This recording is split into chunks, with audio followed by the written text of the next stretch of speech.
Fala pessoal, mais uma vez encontrando vocês aqui no canal Geografia que Posso Tocar, e hoje nós vamos falar sobre História do Brasil, mais precisamente sobre interiorização do território e Tratado de Limites.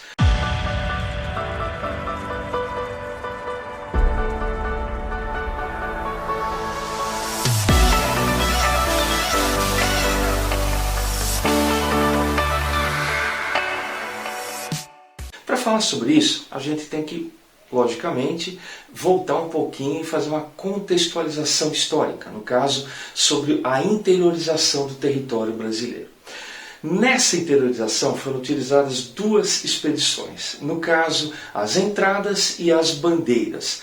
Entradas financiadas pelo governo português e as bandeiras, no caso, eram expedições particulares, tá? Feitas pelos bandeirantes. Tá?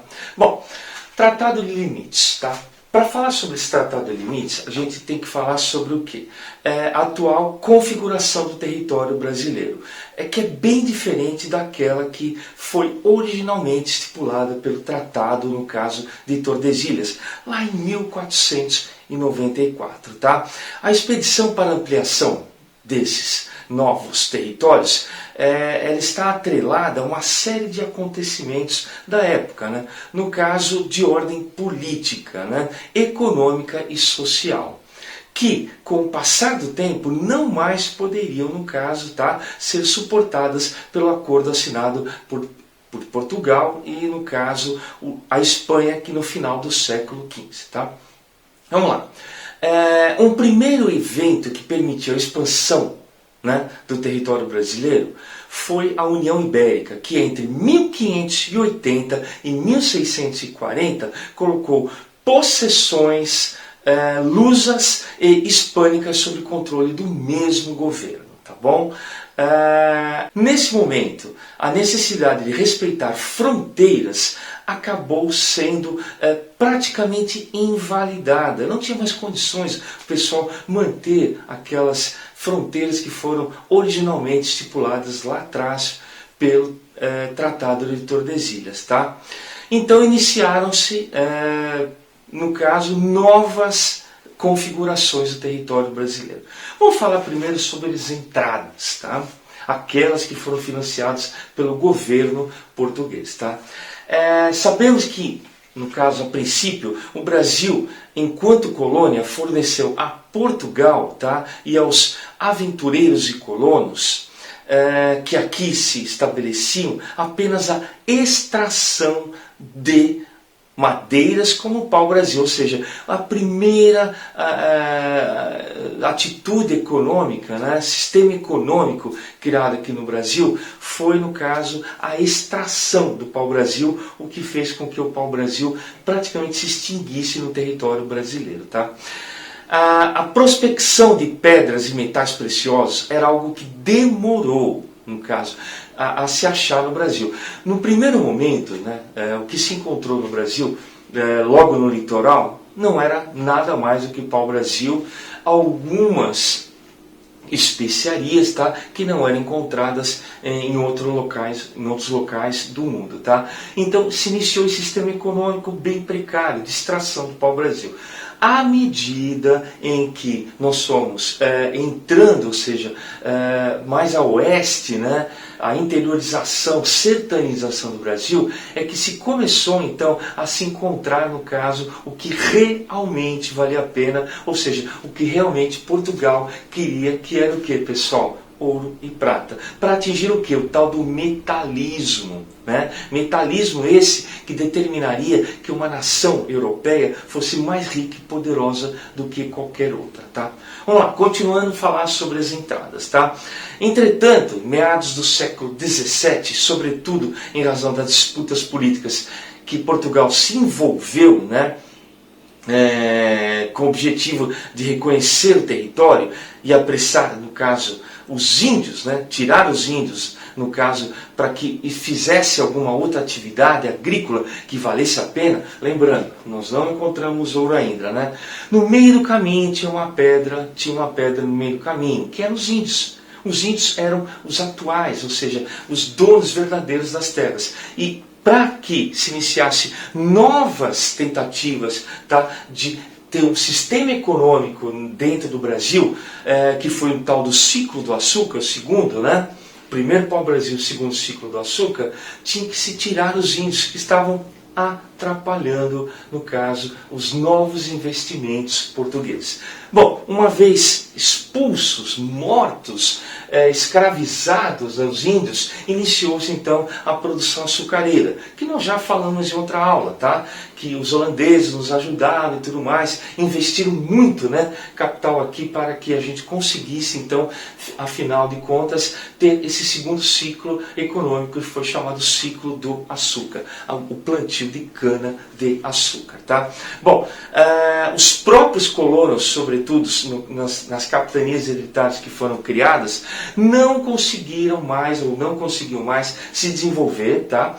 Principalmente, né, porque assim, quase nenhuma deu, só Pernambuco praticamente que deu certo o plantio da cana-de-açúcar, que continuou, no caso, fazendo, produzindo, plantando, produzindo, exportando o açúcar principalmente para os holandeses, para que eles os beneficiassem e assim fosse exportado para o resto do mundo europeu, tá? Mas teve uma especificamente, né, capitania chamada São Vicente, capitania de São Vicente, tá, que não deu certo de maneira nenhuma. E a população dessa capitania, pessoal, começou a passar fome, fome mesmo. Então eles tiveram que tomar uma decisão, ou ficar lá e morrer de fome, porque não havia nenhuma ajuda, né, financeira de Portugal, porque eles se eximiam de qualquer responsabilidade, e fizeram o quê? Eles começaram a tentar fazer ou procurar outras atividades econômicas. E eles fizeram o quê, pessoal? Atravessaram, né, pessoal, toda a Serra do Mar, subiram, né, praticamente a Serra do Mar, e chegaram ao outro lado. Esse outro lado ficaria conhecido anos depois como São Paulo, Vila de São Paulo, né, Vila de Piratininga, Vila de São Paulo e São Paulo.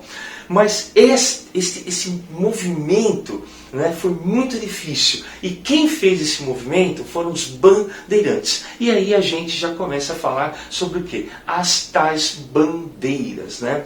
Por que chamavam-se de bandeiras? Porque eles levavam estandartes, né, com o nome daqueles que bandeirantes que lideravam, né, essas expedições. Por isso foram chamados bandeiras, né? Os historiadores costumam qualificar os bandeirantes que tinham seu serviço contratado como sertanistas de contratos. Um desses sertanistas de contratos foi Domingo Jorge Velho, tá? Bandeirante responsável pela destruição do quilombo de Palmares. Foi um dos principais representantes desse tipo de bandeira, no caso, né? As expedições visavam encontrar o que, pessoal? Negros foragidos, né, dos plantios, né, dos engenhos de açúcar, que fugiam, eles capturavam e revendiam aos seus antigos donos, ou tentar escravizar índios, buscavam principalmente nas missões desses índios para capturá-los e tentar escravizá-los, e buscar ouro e prata, que era o principal objetivo no caso desses bandeirantes, né? Com o passar dos séculos, né, os bandeirantes se tornaram, no imaginário paulista, o que, pessoal? Como heróis, né? Eles abriram fronteiras, abriram caminhos, criaram São Paulo. Mas não foi bem assim não, tá? Eles também tinham o lado vilão. O lado vilão qual era? Entrar nas aldeias indígenas e capturar esses índios, homens grandes, fortes, mulheres, crianças e velhos, geralmente, acreditem, eram mortos, assassinados a sangue frio, porque eles só queriam homens fortes para trabalhar na lavoura do açúcar nessa época, tá bom? Tem uma nota aqui de Boris Fausto que ele falava o seguinte, para vocês entenderem, né? Essa nota de Boris Fausto está no livro dele, História do Brasil, São Paulo, editora da Universidade de São Paulo, tá? 2013, página 83. E ele fala o seguinte, eu vou ler aqui para vocês, tá? A figura do bandeirante e as qualidades da sociedade paulista do século XVII foram exaltadas principalmente por historiadores de São Paulo como Alfredo Ellis Jr. e Afonso de Taunair, que escreveram que suas obras entre 1920 e 1950, no caso Ellis Jr. escreveu um livro, tá, intitulado Raça de Gigantes, para exaltar a superioridade racial dos paulistas. Essa superioridade essa superioridade derivaria da existência em número ponderável de uma população branca, do êxito do cruzamento com o índio e da tardia entrada do negro na região. Tudo não passa de fantasias com pretensões científicas. Quer dizer o que, pessoal? Não eram bonzinhos mesmo esses tais de bandeirantes. Bom, enfim, falando sobre isso, nós chegamos a que ideia? Que os bandeirantes, tá, iniciaram um movimento de interiorização do Brasil, sertanização do Brasil, tá? E determinaram, tal, nesse momento, então, a partir dessa busca, né, por tudo isso que nós já falamos anteriormente, né, mão de obra, escravização, ouro e prata, novos limites, ou seja, novos limites para serem determinados no Brasil. Mas essa já é uma outra aula em que nós vamos falar, no caso, de tratados de limites no Brasil. Até lá, muito obrigado e até uma próxima oportunidade.